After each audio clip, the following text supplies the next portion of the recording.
MWP act, married women property act. నా protection చదువుకున్నా అదే గుర్తుంటుంది ఇప్పుడు నాకు. Married women property act. ఈ యాక్ట్ కింద కనుక ఏ పాలసీ కానీ ఏ ఆస్తిని కానీ రిజిస్టర్ చేస్తే ఎవ్వరికి హక్కు ఉండదు. ఓకే, పాలసీ తీసుకున్నారు అంటే ఆక్షన్ చేసినప్పుడు కానీ కోర్టులు కానీ ఏమైనా ఫ్రాడ్ అయినప్పుడు అన్ని ఆస్తులు తీసేసుకుంటారు కదా గవర్నమెంట్. సో దాంట్లో కూడా అటాచ్ చేయడానికి కూడా ఉండదు. ఇప్పుడు జగన్ అవి ఇష్యూ అయినప్పుడు జగన్ ఆస్తులన్నీ అటాచ్ చేసేస్తారు. అంటే అతనికి ఉన్నది ఏం చేయలేదు, దాని నుంచి ₹1 కూడా బ్యాంక్ అకౌంట్ లో ఉన్నటువంటి అమౌంట్ కూడా. ఈ ఎండబ్ల్యూపీ యాక్ట్ కింద కనుక రిజిస్టర్ అయితే ఎటువంటి దాన్ని ముట్టుకోవడానికి లేదు. ఓన్లీ ఎవరికి ట్రస్టీకి మాత్రమే. ట్రస్టీ గుర్తుపెట్టుకోండి, ఎండబ్ల్యూపీ యాక్ట్ అనగానే ట్రస్టీ అని వస్తుంది answer. Simple, MWP act trustee అంటే ఆన్సర్ అదే కదా. ఇంకొకటి స్టేట్ గవర్నమెంట్. ఇక దీని గురించి చెప్పకుండా ఓన్లీ 2 గుర్తుపెట్టుకుంటే చాలు. ఆన్సర్ ఎండబ్ల్యూపీ అని కనబడితే ఐదర్ ట్రస్టీ అని ఉంటుంది ఆన్సర్, లేకపోతే స్టేట్ గవర్నమెంట్ అని ఉంటుంది. ఎందుకు అనేది ఫాస్ట్ చెప్తా. ఎండబ్ల్యూపీ అంటే మ్యారీడ్ ఉమెన్ ప్రాపర్టీ యాక్ట్ లో పెళ్ళైనటువంటి యువకుడు మీన్స్ పెళ్ళైనటువంటి మగవాడు ఇది తీసుకోవచ్చు అనమాట. సో దీని కింద రిజిస్టర్ చేస్తే ఏమైందంటే అతనికి ఏదైనా కానీ రిస్క్ అయినప్పుడు అది ఏ ఫ్రాడ్ ఉన్నా ఏమున్నా కానీ ఆ డబ్బును మాత్రం ఎవరు ఈవెన్ అప్పులు ఇచ్చిన వాళ్ళు కూడా దాన్ని జప్తు చేయలేరు. దానికి ట్రస్టీలుగా ఉండేది ఎవరు? Wife and children. ఓకే, వాళ్ళు మాత్రమే ట్రస్టీలుగా ఉంటారు, వాళ్ళకే వస్తుంది. ఇన్ కేస్ ట్రస్టీ కనుక లేకపోతే స్టేట్ గవర్నమెంట్ ట్రస్టీగా యాక్ట్ చేస్తుంది. ఆ డబ్బులన్నీ స్టేట్ గవర్నమెంట్కి వెళ్ళిపోతుంది. స్టేట్ గవర్నమెంట్ తర్వాత డిసైడ్ చేస్తుంది. Okay, state government trustee. MWP act అనగానే state government trustee. Okay, trustee అనేది ఎవరు ఉంటారు? Wife or husband or children. Okay, అది ఫాస్ట్ చెప్పేస్తాను. ఇకపోతే కీ మ్యాన్ ఇన్సూరెన్స్ అండి. కీ మ్యాన్ ఇన్సూరెన్స్ అంటే దాంట్లోనే ఉంది. కీ మ్యాన్ అంటే ఎవరు? ముఖ్యమైనటువంటి వ్యక్తి. ఇది బిజినెస్ కానీ పెద్ద కంపెనీలు కానీ ఈ కీ మ్యాన్ పైన ఇన్సూరెన్స్ తీసుకుంటాయి. ఇప్పుడు కంపెనీ ఓనర్ పైన కానీ, కంపెనీ సేల్స్ మ్యాన్ పైన కానీ, కంపెనీ పార్ట్నర్ పైన కానీ, అంటే ఆ ఓనర్ కానీ ఆ పార్ట్నర్ కానీ చనిపోతే కంపెనీకి లాస్ వస్తుంది కదా, ఆ లాస్ కూడా ఇన్సూరెన్స్ తీసుకోవచ్చు అనమాట. సో దీన్ని వాళ్ళు కట్టే ప్రీమియాన్ని ఇన్కమ్ ట్యాక్స్ బెనిఫిట్ కింద తీసుకుంటారు. కానీ ఒక్కటి ఇంపార్టెంట్, ఇక్కడ వచ్చేటువంటి క్లెయిమ్, డెత్ క్లెయిమ్ మాత్రం ట్యాక్సబుల్. ఎందుకంటే ఇన్సూరెన్స్ నుంచి వచ్చేటువంటి క్లెయిమ్స్ నాన్ ట్యాక్సబుల్, బట్ ఇక్కడ కీ మ్యాన్ ఇన్సూరెన్స్ లో వచ్చేటువంటి క్లెయిమ్ మాత్రం ట్యాక్సబుల్. ఓకే, మనకు టాక్సేషన్ లో గుర్తుపెట్టుకునేది 80D 1010D. Okay, 80D 1010D మూడు ఉంటాయి మనకి. 80C ప్రకారము 1.5 lakh వరకు ఇప్పుడు ఉన్నది. 1.5 lakh వరకు ఎల్ఐసికి అంటే ఇన్సూరెన్స్ కట్టేటువంటి ప్రీమియము అతని ఇన్కమ్ నుంచి ట్యాక్స్ బెనిఫిట్ వస్తుంది. అంటే అతనికి 10 లక్షల ఇన్కమ్ ఉంది, 1.5 lakh కనుక ప్రీమియం కట్టాడు అనుకో, ఆ 1.5 lakh తీసేస్తారు. అతని ఇన్కమ్ 8.5 lakhs కి క్యాలిక్యులేట్ చేసి అక్కడనే ఇన్కమ్ ట్యాక్స్ క్యాలిక్యులేట్ చేస్తారు. ఈ 1.5 lakh కి ఇన్కమ్ ట్యాక్స్ వేయరు. 80D అంటే మెచ్యూరిటీ. దీనికి కొన్ని కండిషన్స్ ఉన్నాయి, అది అవసరం లేదు. మెచ్యూరిటీ 10 times ఉండాలి ఇన్సూరెన్స్ ప్రీమియం కి. గుర్తుపెట్టుకోండి సింపుల్ గా, ప్రీమియం ఇన్సూరెన్స్ అనేది 10 times ఉండాలి. ఉంటే 80D మెచ్యూరిటీ అనేది నాన్ ట్యాక్సబుల్. ఎంత మెచ్యూరిటీ వచ్చినా ₹1 వచ్చినా అది ట్యాక్స్ పడదు. 1010D death claim. డి అని ఉంది కదా, డెత్ క్లెయిమ్ అని గుర్తుపెట్టుకోండి. ఇన్సూరెన్స్ పాలసీ నుంచి వచ్చేటువంటి death claims all are exempted from the income tax. So death claim ఎంత ఉండని అది ట్యాక్సబుల్ కాదు, ₹1 కూడా ఇన్కమ్ ట్యాక్స్ కట్ అవ్వదు. Okay, 1010D 80D 80C. Okay, 80C అనేది ఫస్ట్ కట్టేది. సి అనేది ఆల్ఫాబెటికల్ ఫస్ట్ వస్తుందిగా, ఫస్ట్ ప్రీమియం కడతాగా, అలా గుర్తుపెట్టుకోండి. తర్వాత 80D మెచ్యూరిటీ. 1010D10D కాబట్టి డెత్ అని గుర్తుపెట్టుకోండి. అంతే డెత్, ఇవన్నీ ట్యాక్స్ పడవు అనమాట. బట్ కీ మ్యాన్ ఇన్సూరెన్స్ లో మాత్రం డెత్ బెనిఫిట్ కానీ డెత్ బెనిఫిటే. ఎందుకంటే కీ మ్యాన్ ఇన్సూరెన్స్ లో ఓన్లీ టర్మ్ ప్లాన్స్ ఉంటాయి, ఎండోమెంట్ ప్లాన్స్ ఉండవు. అవి ఏంటి అంటారా, అది చెప్తాను. టర్మ్ ప్లాన్ అంటే ఓన్లీ డెత్ కవరేజ్ ఇస్తుంది, ఇందులో మెచ్యూరిటీలు ఉండవు. Key man insurance term plans మాత్రమే ఇస్తాం, అది వచ్చేటువంటి క్లెయిమ్ ట్యాక్సబుల్. అంతే గుర్తుపెట్టుకోండి. 80C ఎఫెక్ట్ అవుతుంది, వాళ్ళు చూపించుకోవచ్చు. ఇన్సూరెన్స్ 80C కట్టిన ప్రీమియం మాత్రం ట్యాక్స్ ఎగ్జంప్షన్ ఉంటుంది, క్లెయిమ్ మాత్రం ట్యాక్స్ ఎగ్జంప్షన్ ఉండదు. అదొక్కటి గుర్తుపెట్టుకోండి. ఇకపోతే ఇప్పుడు టర్మ్ ప్లాన్ అన్నా కదా, దాని గురించి చూద్దాం. మనకు ప్లాన్స్ ప్రొడక్ట్స్ ఉంటాయి కదా, మెయిన్గా టర్మ్ ప్లాన్ అండి. టర్మ్ ప్లాన్ ఉంటుంది, తర్వాత ఎండోమెంట్ ప్లాన్ ఉంటుంది, తర్వాత హోల్ లైఫ్ ప్లాన్స్ ఉంటాయి. Whole life. ఓకే, ఇవి ట్రెడిషనల్ ప్లాన్స్ అండి, అంటే సాంప్రదాయంగా ఉండేటువంటి ప్లాన్స్. కన్వెన్షనల్ కూడా అంటారు. ట్రెడిషనల్ అంటే సాంప్రదాయంగా ఎప్పటి నుంచో వస్తున్నటువంటి ప్లాన్స్. ఈ ఇన్సూరెన్స్ అనగానే ఇవే గుర్తొస్తాయి ఫస్ట్. ఓకే, ట్రెడిషనల్ లేదంటే కన్వెన్షనల్ ప్లాన్స్ అంటారు, సాంప్రదాయంగా ఉండేటువంటి plans. Term plan, endowment plan, whole life plan. Term plan అంటే ఓన్లీ డెత్ కవర్ చేస్తుందండి, రిస్క్. ఓకే, ఓన్లీ డెత్ అంటే డెత్ అయినప్పుడు మాత్రమే బెనిఫిట్ వస్తుంది, ఇక మిగతా ఏ బెనిఫిట్స్ ఉండవు. లోను, సేవింగ్స్, సరెండర్స్, మెచ్యూరిటీలు, మనీ బ్యాక్లు ఏవి కూడా ఉండవు. టర్మ్ ప్లాన్ అంటే డెత్ అయినప్పుడు మాత్రమే వస్తుంది. ఓకే, ఎండోమెంట్ అంటే దీంట్లో సేవింగ్ ఎలిమెంట్ ఉంటుంది, అంటే రిస్క్ ప్రీమియంతో పాటు కొద్ది ఎక్స్ట్రా ప్రీమియం కలెక్ట్ చేసి దాన్ని ఇన్వెస్ట్ చేసి బోనస్ రూపంలో మెచ్యూరిటీని ఇస్తారు. దీంట్లో ఎండోమెంట్ సేవింగ్ ఉంటుంది, మళ్ళీ రిస్క్ అయితే కంపల్సరీ కదా ఇన్సూరెన్స్ ఉన్నప్పుడు. రిస్క్ అంటే డెత్ బెనిఫిట్ కూడా ఉంటుంది, రెండు ఉంటాయి. సర్టెన్ టర్మ్, కొద్ది టర్మ్ వరకు. ఎండోమెంట్ అంటే సింపుల్ ఈ ఎండ్ అని గుర్తుపెట్టుకోండి. ఎండోమెంట్ అంటే ఎండింగ్ లో సమ్ అమౌంట్ వస్తుంది, మెచ్యూరిటీ అన్నట్టు ఎండింగ్ లో. ఎందుకంటే హోల్ లైఫ్ కి ఎండోమెంట్ కి కన్ఫ్యూజ్ కాకుండా, ఎండోమెంట్ అంటే ఎండింగ్ లో మెచ్యూరిటీ వస్తాయి కాబట్టి దాంట్లో మెచ్యూరిటీ ఎప్పుడు వస్తుంది, సేవింగ్స్ ఉంటేనే వస్తుంది, సేవింగ్ ఎలిమెంట్ ఉంటుంది. ఇలా సేవింగ్ ఎలిమెంట్ ఉండదు, ఓన్లీ రిస్క్ ప్రీమియం మాత్రమే కలెక్ట్ చేస్తారు. ఓకే, ఇది ఎండోమెంట్లో వస్తుంది. తర్వాత హోల్ లైఫ్ అంటే లైఫ్ లాంగ్ కంటిన్యూ అవుతుంటుందండి. మెచ్యూరిటీ అని కాకుండా దీంట్లో సర్వైవల్ బెనిఫిట్స్, రిస్క్ బెనిఫిట్స్ అన్నీ ఉంటాయి, లైఫ్ లాంగ్ ఉంటుంది. మళ్ళీ డిఫరెంట్ ప్లాన్స్ ఉంటాయి. రిస్క్ ఉంటుంది, రిస్క్ అనేది లేకుండా ఉండదు. ఇన్సూరెన్స్ అంటే రిస్క్ కదా, అన్నిట్లోనే రిస్క్ అనేది కామన్. కానీ దీంట్లో ఓన్లీ రిస్క్ ఉంటుంది. దీంట్లో రిస్క్ తో పాటు సేవింగ్స్ ఉంటాయి కాబట్టి మెచ్యూరిటీ వచ్చేస్తుంది. దీంట్లో రిస్క్ ఉంటుంది, లైఫ్ లాంగ్ ఉంటుంది, మెచ్యూరిటీలు కూడా ఉంటాయి, మనీ బ్యాక్లు కూడా ఉంటాయి. ఓకే, మరి ఇక డిఫరెన్స్ ఏంటి, ఇదే తీసుకోవచ్చు కదా, ఇదెందుకు అంటారా? ఈ టర్మ్ ప్లాన్ అనేది తక్కువ ప్రీమియంతోని, గుర్తుపెట్టుకోండి, లో ప్రీమియం. ఎందుకంటే ఇక్కడ ఓన్లీ రిస్క్ ప్రీమియం కలెక్ట్ చేస్తారు. ఇక్కడ లో ప్రీమియంతో పాటు అంటే రిస్క్ ప్రీమియంతో పాటు ఇంకొక సేవింగ్ అనేది, మనకు లోన్లు ఇవ్వాలి, సరెండర్ వద్దంటే క్యాన్సిల్ చేసి డబ్బులు ఇవ్వాలి, లేదంటే మొత్తం అయితే మెచ్యూరిటీ ఇవ్వాలి, రిస్క్ ఇవ్వాలి, ఇవన్నీ కాబట్టి కొద్దిగా ప్రీమియం ఎక్కువ ఉంటుంది. ఇది లైఫ్ లాంగ్ కవర్ చేస్తూ రిస్క్ ఇవ్వాలి అండ్ మెచ్యూరిటీ క్లెయిమ్స్ అన్ని ఇవ్వాలి కాబట్టి ఇది ఇంకా ఎక్కువ ఉంటుంది. ఓకేనా, ప్రీమియం అనేది పై నుంచి కిందకి పెరుగుతూ ఉంటుంది. దీంట్లో ఏం క్వశ్చన్ అడుగుతారంటే సింపుల్ గా, రవి అనేటువంటి వ్యక్తి అప్పుడే ఉద్యోగం వచ్చింది, ఏ ప్లాన్ సజెస్ట్ చేస్తావు? అతనికి భార్య ఉంది, పిల్లలు ఉంది, రెస్పాన్సిబిలిటీస్ ఉన్నాయి, ఏ ప్లాన్ సజెస్ట్ చేస్తావు? అప్పుడే ఉద్యోగం వచ్చింది, ఇంకా ఇన్కమ్ ఎక్కువ లేదు. Term plan. ఎందుకంటే ఫస్ట్ రిస్క్ కవర్ చేయాలి అతనికి, ఎందుకంటే అతని పైన డిపెండ్ అయిన వాళ్ళు ఉన్నారు కాబట్టి, రెస్పాన్సిబిలిటీస్ ఉన్నాయి కాబట్టి ఫస్ట్ రిస్క్ ఇవ్వాలి. రిస్క్ లో ప్రీమియంలో హై సమ్ అష్యూర్డ్ వచ్చేది టర్మ్ ప్లాన్ కాబట్టి. ఈ తర్వాత ఓకే, సో ఇవి ట్రెడిషనల్ ప్లాన్స్, గుర్తుపెట్టుకోండి. Traditional plans, term plans, traditional plans. Next traditional plans కాకుండా ఇది యూనిట్స్ వస్తాయి, ఇంకా వేరే ఉన్నాయి కానీ అవసరం లేదు. మనం అవి యూనివర్సల్ ప్లాన్స్ అనేవి ఉన్నాయి కానీ అవి మనకి ఇండియాలో అవసరం లేదు. యూనిట్స్ అంటే పేర్లోనే ఉంది, యూనిట్ లింక్డ్ ఇన్సూరెన్స్ ప్లాన్స్. అంటే యువకుల కోసం ఇప్పుడు generation, next generation plans, unit linked insurance plans. Units అంటేనే ఉంది కదా, యూనిట్ లింక్ తో అంటే యూనిట్ తోని లింక్ అయి ఉంటాయి. అంటే ఇది షేర్ మార్కెట్ తో సంబంధం ఉంటుంది. పెట్టేటువంటి మన ప్రీమియం మొత్తము షేర్స్ లో ఇన్వెస్ట్ చేయబడతాయి, అక్కడి నుంచి వచ్చేటువంటి బెనిఫిట్ ఇస్తారు. ఎంత ఉంటుంది అది. సో దీంట్లో ఫిక్స్ చేయలేం. ఇంతకుముందు కన్వెన్షన్ ప్లాన్స్ లో ఇంత మెచ్యూరిటీ వస్తుంది, ఇంత బోనస్ ఉంటుంది, అవన్నీ చెప్పొచ్చు. ఇక్కడ ఎవరికి తెలుసు?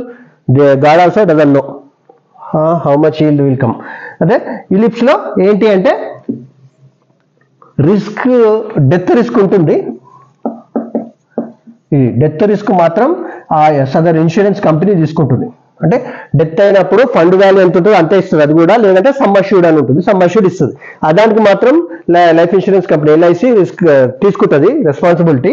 కానీ వచ్చే రిటర్న్ ఉంటుంది కదా, క్యాపిటల్ కానీ రిటర్న్, క్యాపిటల్ నువ్వు కట్టిన ప్రీమియంకి కానీ అండ్ క్యాపిటల్ రిటర్న్కి కానీ అంటే వచ్చేటువంటి మెచ్యూరిటీలకు నో గ్యారంటీ, గుర్తుపెట్టుకోండి, నో గ్యారంటీ. దీంట్లో గ్యారంటీ ఉండదు. ఎవరు తీసుకోవాలి రిస్క్? మరి రిస్క్ను పాలసీ హోల్డరే. ఇదే క్వశ్చన్ వస్తుంది. యూనిట్ ప్లాన్స్లో ప్రీమియం కానీ మెచ్యూరిటీ కానీ రిటర్న్స్ పైన ఉన్నటువంటి రిస్క్ను ఎవరు భరిస్తారు? Policy holder has to bear that. ఎందుకంటే ఇన్సూరెన్స్ కంపెనీ ఏం తీసుకోదు, ఇక్కడ నుంచి తీసుకెళ్ళి అక్కడెక్కడ ఇన్వెస్ట్ చేస్తుంది, అక్కడ ఉండేటువంటి షేర్ మార్కెట్ బాగుంటే వస్తుంది. దీంట్లో ఒకటి గుర్తుపెట్టుకోవాలి, 5 years లాక్-ఇన్ పీరియడ్. 5 సంవత్సరాల వరకు పాలసీని రిటర్న్ తీసుకునేటువంటి అవకాశం ఉండదు. 5 years లాక్-ఇన్ పీరియడ్ అంటే యూలిప్లో కనుక ఇన్వెస్ట్ చేస్తే, యూలిప్ పాలసీ కనుక తీసుకుంటే 5 సంవత్సరాలు లాక్ చేసేస్తారు. లాక్ చేసేస్తే 6వ సంవత్సరం, 5వ సంవత్సరం తర్వాత ఆ ఫండ్ వాల్యూ ఎంత ఉంటే అంత ఎప్పుడంటే అప్పుడు తీసుకోవచ్చు. మళ్ళీ అదొక ఫ్లెక్సిబిలిటీ ఉంటుంది. ఎక్కువ కూడా వచ్చే అవకాశాలు ఉంటాయి లాంగ్ టర్మ్ ఉన్నప్పుడు. ఎందుకంటే షేర్ మార్కెట్ ఒక్కొక్కసారి ఫ్లక్చుయేషన్ కదా, చాలా ఎట్లా వస్తుందో చెప్పలేం, కానీ 100% బాగుంటుంది అది చెప్పలేం, మనం రాసి ఇవ్వలేం బాండ్లో. మిగతా కన్వెన్షన్ ప్లాన్స్లో బాండ్ పైన రాసి ఇవ్వచ్చు, మనం కూడా మీరు చేసుకొని చెప్పొచ్చు ఇంత గ్యారెంటీ అని, ఎక్కువే రావచ్చు అని. కానీ దీంట్లో మాత్రం చెప్పలేం. ఓకే, ఇది పోకపోతే ఐఆర్డిఏ, ఆర్బీఐ, సెబీ గురించి నేర్చుకున్నాం. ఇంకా చెప్పాల్సింది okay claims. Main claims. Claims అంటే ఏంది? దావా అంటారు తెలుగులో. క్లెయిమ్స్. ఇన్సూరెన్స్ అంటేనే ఇది ఇంపార్టెంట్ కదా, క్లెయిమ్స్ గురించే కదా ఇన్సూరెన్స్ పాలసీ తీసుకునేది. క్లెయిమ్స్ లో మెయిన్ గా మనకు తెలిసినటువంటిది మెచ్యూరిటీ క్లెయిమ్. ఓకే, మెచ్యూరిటీ అంటే పరిపక్వం, ఫుల్ అయిపోయింది, కంప్లీట్. ఎస్బి, సర్వైవల్ బెనిఫిట్, ఇది ఇంపార్టెంట్ అండి. డెత్ రిస్క్ అంటాం కదా, డెత్ క్లెయిమ్.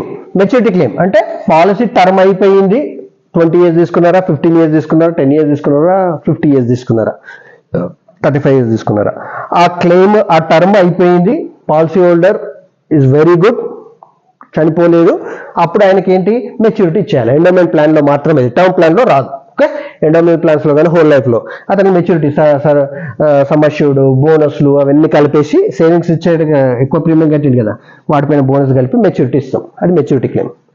సర్వైవల్ బెనిఫిట్ అంటే బతుకున్నప్పుడు వచ్చేటువంటి బెనిఫిట్, మనీ బ్యాక్లు అంటాం, మధ్యలో వస్తుంటాయి, ఇది దీంట్లో భాగమే ఎండోమెంట్ ప్లాన్లో.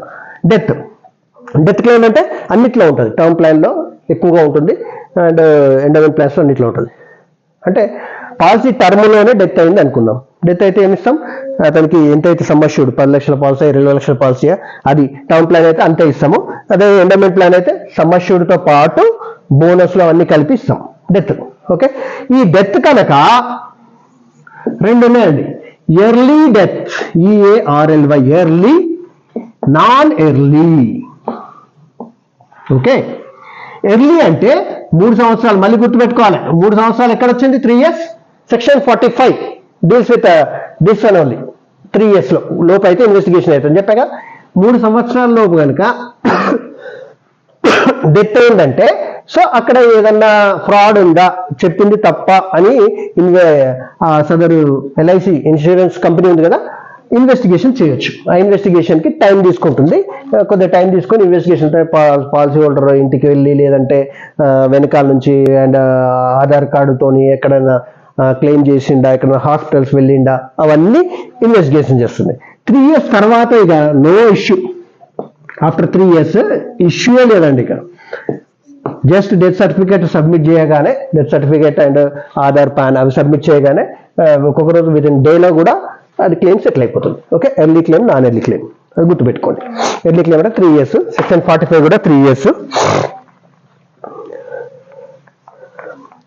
ఓకే ఓకే ఈ క్లెయిమ్ కనుక లేట్ అయిపోయింది, లేట్ అయితే 6 months దాటిపోయింది, అప్పుడైతే ఏమి ఇస్తుందంటే బ్యాంక్ ఇంట్రెస్ట్ ప్లస్ 2%. బ్యాంకులో ఇప్పుడు ఏదైతే ఇంట్రెస్ట్ ఉందో అది ప్లస్ 2% కలిపి ఇన్సూరెన్స్ కంపెనీ ఇవ్వాలి. ఎందుకంటే డిలే అయ్యింది కాబట్టి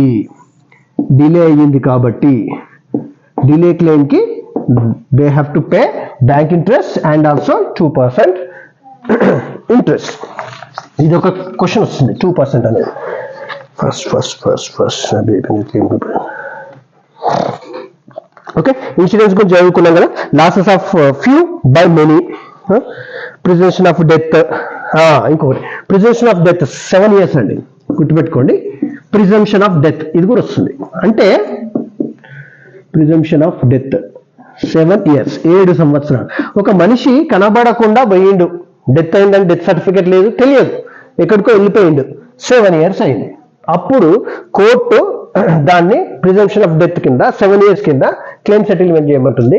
డిగ్రీ ఇస్తుంది అనమాట కోర్టు. 7 సంవత్సరాలు అయిపోయింది ఎస్ అని కనుక కోర్టు చెప్తే అప్పుడు ఆ ఎల్ఐసి ఆ కంపెనీ ఉంటుంది కదా, వాళ్ళు ఏం చేస్తారు, దాన్ని డెత్ క్లెయిమ్ గా, అంటే డెత్ సర్టిఫికేట్ ఉండదు, though there is no death certificate, but still they can give claim considering it as a death. Okay, 7 సంవత్సరాలు కనపడకుండా పోతే ప్రిజంప్షన్ ఆఫ్ డెత్ దాన్ని కోర్టు డిక్లేర్ చేసేస్తుంది. ఇండియన్ ఎవిడెన్స్ యాక్ట్ అంటారు దాన్ని, ఇండియన్ ఎవిడెన్స్ యాక్ట్ కింద presumption of death. Okay, 7 సంవత్సరాలు కనపడకుండా పోతే, గుర్తుపెట్టుకోవాలి మళ్ళీ. ఇకపోతే ఏజ్ ప్రూఫ్లు అండి, స్టాండర్డ్ ఏజ్ ప్రూఫ్లు ఉంటాయి. ఇప్పుడు మనము ఏజ్కి డిక్లరేషన్ ఉంటుంది కదా, ఏజ్ని బట్టే మనకు ప్రీమియం, ఎందుకంటే 20 ఏళ్ళకు 30 ఏళ్ళకు సేమ్ ప్రీమియం ఉండదు. ఎందుకంటే 20 years వారికి ఇంకొక 50 సంవత్సరాలు ఈజీగా బతకగలుగుతాడు, అది 50 ఏళ్ళలో ఇంకొక 20 సంవత్సరాలే, అంటే రిస్క్ ఎక్కువ ఉంటుంది అక్కడ. కాబట్టి 20 years ఎంతైతే ప్రీమియం పడుతుందో దానికంటే డబల్ పడుతుంది 40-50కి. కాబట్టి ఏజ్ ప్రూఫ్, మరి ఏజ్ కరెక్ట్గా ఉంటుంది కదా, స్టాండర్డ్ ఏజ్ ప్రూఫ్ ఉంటుంది, నాన్ స్టాండర్డ్ అంటే దీని మీద క్వశ్చన్ మాక్సిమం వస్తుంది. స్టాండర్డ్, నాన్ స్టాండర్డ్ మీరే చెప్పొచ్చు. స్టాండర్డ్ అంటే పర్ఫెక్ట్ గా ఉండాలి, డేట్ ఆఫ్ బర్త్ దేంట్లో ఉంటుంది, స్కూల్ సర్టిఫికేట్ సింపుల్ గా కదా. తర్వాత బర్త్ సర్టిఫికేట్, కాకపోతే ఈ బర్త్ సర్టిఫికేట్ ఇంతకుముందు గ్రామ పంచాయతీలు ఇచ్చేవి, అది non valid. Birth certificate by municipality, గుర్తుపెట్టుకోండి, మున్సిపాలిటీ, జిహెచ్ఎంసి, ఇలా మున్సిపల్ బర్త్ సర్టిఫికేట్ మాత్రమే స్టాండర్డ్. బర్త్ సర్టిఫికేట్ బై గ్రామ పంచాయతీ is non standard. Okay, school birth certificate, PAN, driving licence, Aadhaar కూడా. కానీ ఆధార్లో డేట్ ఆఫ్ బర్త్ ఫుల్ గా ఉండాలి, అంటే ఓన్లీ 1977 ఇయర్ ఉందనుకో అది నాన్ స్టాండర్డ్. అదే కాకుండా ఇట్లా ఫుల్ గా ఉంది, డేట్, మంత్, ఇయర్ అన్ని ఉన్నాయనుకోండి అది standard. Aadhaar with full date of birth standard. Okay, మళ్ళీ క్రిస్టియన్స్ ఇచ్చేటువంటి జాతక చక్రము ఇలా 2 ఉంటాయి. మన హిందూస్ కానీ మిగతా వాళ్ళ జాతక చక్రాలు ఉంటాయి, జాతక చక్రాల్లో కూడా వాళ్ళు రాస్తారు, మన పూర్వీకులు కానీ అట్లా జాతక చక్రం రాస్తారు పుట్టినప్పుడు, అది నాన్ స్టాండర్డ్, దాన్ని తీసుకోము. అదే క్రిస్టియన్ అదేదో ఉంటుంది వాళ్ళది, ఆ క్రిస్టియన్ బాప్టిజం తీసుకున్నప్పుడు అది మాత్రం స్టాండర్డ్. ఇంకొక గుర్తుపెట్టుకోవాలి, స్టాండర్డ్ క్రిస్టియన్స్ వాళ్ళు ఇచ్చిన బాప్టిజం సర్టిఫికేట్ లో మాత్రం తీసుకుంటుంది స్టాండర్డ్ గా, మనం ఇచ్చే జాతక చక్రం మాత్రం నాన్ స్టాండర్డ్. నాన్ స్టాండర్డ్ ఏమిటంటే జాతక చక్రం, ఓటర్ ఐడి, అసలు అది కరెక్ట్గా అది ఇష్టం వచ్చినట్టు ఇస్తారు. ఇంతకుముందు ఆధార్ కార్డు కూడా ఉండేది, కాబట్టి ఇప్పుడు ఫుల్ డేట్ ఆఫ్ బర్త్ వస్తేనేమో standard. Aadhaar card which is only year ఉంటే అది non standard. Ration card, GP gram panchayat ఇచ్చే సర్టిఫికేట్, నాన్ స్టాండర్డ్. అదే మున్సిపాలిటీ బర్త్ సర్టిఫికేట్ ఇస్తే స్టాండర్డ్. ఇది ఏది నాన్ స్టాండర్డ్, ఏది స్టాండర్డ్ అనే క్వశ్చన్ వస్తుంది. ఆ క్వశ్చన్కి అది రాసుకోండి. చదవాలంటే 100% పాస్ గ్యారంటీ అని చెప్పిన ట్రిక్స్ అండ్ ఇవి మైండ్లో పెట్టుకుంటే, ఈ చెప్పిన వాటిలో గ్యారంటీగా డైరెక్ట్ క్వశ్చన్స్ రావు, చూడగానే డైలమా అయిపోతారు, చాలా ఘోరంగా ఉంటుంది క్వశ్చన్ పేపర్, టఫ్గా ఉంటుంది. బీ రెడీ, అలా అనుకొని పోతే మనకి ఏమనిపించదు చూస్తే కూడా. ఇకపోతే next proposal form. Policy holder ఏం చేస్తారు, ఫస్ట్ ప్రపోజల్ ఫామ్ నింపుతారు కదా, proposal form filled by customer with the help of agent. Proposal form ఇచ్చేసిన తర్వాత కన్సిడరేషన్ అంటారు, సింపుల్ గా గుర్తుపెట్టుకోండి, కన్సిడరేషన్ ప్రీమియం. ఈ క్వశ్చన్ వచ్చేస్తుంది మీకు రేపు చూడండి. కన్సిడరేషన్ అంటే ప్రీమియం, అంటే మీకు అది ఏంది అని అడగండి, అంటే ఇప్పటికే ఎక్కువైపోతుంటాయి. కన్సిడరేషన్ అని వచ్చిందంటే ప్రీమియం ఆన్సర్ అంతే. ఓకే, పాలసీ హోల్డర్ ఆఫర్ చేస్తాడు, ఇన్సూరెన్స్ కంపెనీ యాక్సెప్ట్ చేయొచ్చు, డినై చేయొచ్చు, పోస్ట్ పోన్ చేయొచ్చు. ఇకపోతే నెక్స్ట్ అండర్ రైటర్ అండి. ఓకే, ప్రపోజల్ ఫామ్ ఉంటుంది, ప్రీమియం కడతారు, దాని కన్సిడరేషన్ అంటారు. ఎన్ని ఇయర్స్, ఎంత సంవత్సరుడు, అవన్నిటిని బట్టి అన్ని ప్రపోజల్ ఫామ్ ఇచ్చిన తర్వాత primary under writer is nothing but decide చేసేవాడు అండి. Under writer is nothing but decide చేసేవాడు. అంటే ఎవరు డిసైడ్ చేస్తారు అంటే పాలసీ ఇవ్వాలా వద్దా, పాలసీ యాక్సెప్ట్ చేయాలా వద్దా. యాక్సెప్ట్ చేయొచ్చు, రిజెక్ట్ చేయొచ్చు, ఓకే, పోస్ట్పోన్ చేయొచ్చు, ఓకే. అండ్ ఇంకేమైనా రిక్వైర్మెంట్ అడగచ్చు, హెల్త్ రిక్వైర్మెంట్ అంటే డాక్టర్ దగ్గరికి పోయిరా, నీ ఫైనాన్స్కి నీ యొక్క ఇన్కమ్కి ప్రూఫ్లు తీసుకురా, ఏదైనా అడగచ్చు. దాన్ని అండర్ రైటర్ అంటారు. ఆయన ఎవరు? అండర్ రైటర్ ఏవో అడ్మినిస్ట్రేటివ్ ఆఫీసర్ ఉంటారు ఆఫీస్లో, డెవలప్మెంట్ ఆఫీసర్ ఫీల్డ్లో ఆఫీసర్, లోపల అడ్మినిస్ట్రేటివ్ ఆఫీసర్ ఉంటారు. యాక్చువల్గా ప్రైమరీ అండర్ రైటర్ ఎవరు? ఏజెంట్. ఎందుకంటే ఏజెంటే కదా ఫస్ట్ తెలుసుకునేది, ఇవాళ వద్దాన్ని డిసైడ్ చేసుకునేది first agent. Primary underwriter అంటారు. కాకపోతే actual underwriter administrative officer. ఆయనే he can accept it, he can reject it, he can postpone it, he can ask any requirements. Okay, ఆయనకు డౌట్స్ వస్తే ఏదైనా అడగచ్చు. ఫైనాన్షియల్ అండర్ రైటింగ్ చేస్తాడు. కాకపోతే policy తీసుకున్నారు, పాలసీ తీసుకునే ముందు ఏంటి? Proposal form. Okay, proposal form fill చేశారు. తర్వాత కన్సిడరేషన్ ఏంటి? ప్రీమియం పే చేశారు. యాక్సెప్ట్ అయితే కావచ్చు, రిజెక్ట్ కావచ్చు. యాక్సెప్ట్ అయితే పాలసీ ఇస్తారు, ఇష్యూ అవుతుంది. అప్పుడు ఎఫ్పిఆర్, this is very important again, first premium receipt. First premium receipt. Okay, premium తర్వాత అండర్ రైటర్ యాక్సెప్ట్ చేసిన తర్వాత, ప్రీమియం పే చేసిన తర్వాత ఎఫ్పిఆర్ అనేది ఇష్యూ చేస్తారు. అంటే first premium receipt, this is the first evidence between contract, for the contract. Insurance అంటే ఏంటి? Contract between the policy holder and the company కదా, అది కాంట్రాక్ట్ ఒకటి, ఇద్దరి మధ్యలో ఒక ఒప్పందం. ఎఫ్పిఆర్ రిలీజ్ అవుతుంది, ఫస్ట్ ప్రీమియం రిసిట్. తర్వాత ఏమొస్తుంది? పాలసీ డాక్యుమెంట్ వస్తుంది, అది విదిన్ 1 వీక్ అలా వస్తుంది. పాలసీ డాక్యుమెంట్, ఇంత మనం బాండ్ అంటాం, మనము ఎల్ఐసి భాషలో బాండ్ వచ్చిందా అంటాం కదా, అది policy document. Okay, policy document వచ్చిన తర్వాత 15 డేస్, 15 రోజులు ఫ్రీ లుకింగ్ పీరియడ్ అంటారు. Okay, free looking period. Free looking, free looking అంటే అది ఫ్రీగా 15 రోజుల్లో అతను కనుక నచ్చకపోతే పాలసీని రిటర్న్ చేయొచ్చు. కొద్దిగా జిఎస్టీలు అవి ఇవి మినహాయించి మనీ రిటర్న్ చేసేస్తారు. ఓకే, ఎఫ్పిఆర్ వచ్చిన తర్వాత పాలసీ డాక్యుమెంట్ వస్తుంది. పాలసీ డాక్యుమెంట్ వచ్చిన తర్వాత 15 డేస్, వచ్చిన డేట్ నుంచి 15 రోజుల లోపు పాలసీని హీ కెన్ క్యాన్సిల్.